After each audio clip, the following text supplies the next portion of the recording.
Siyempre, panggapan natin ang pagbubuhos. Titikman natin kunwari, pero kapapanggap lang tayo.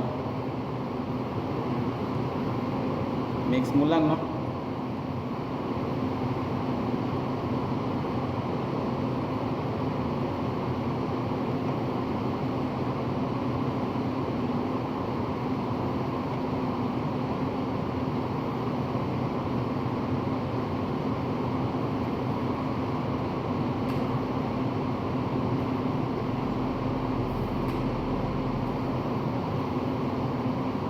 Apat lang tayo din, no?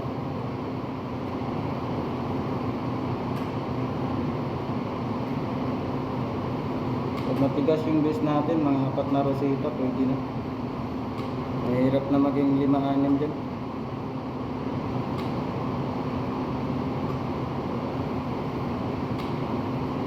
Pero pag malambot yung base natin, mga kapanggap, no, pwede natin gawing 6 yung rosita ng baba. Kaso medyo matigas kasi yung natin, yung base natin, no? Sa espresso kasi yan, mga kapanggap, no? Pag medyo matigas yung espresso natin, talaga, may dumi pa sa gilid, oh. So yan na, mga kapanggap, no?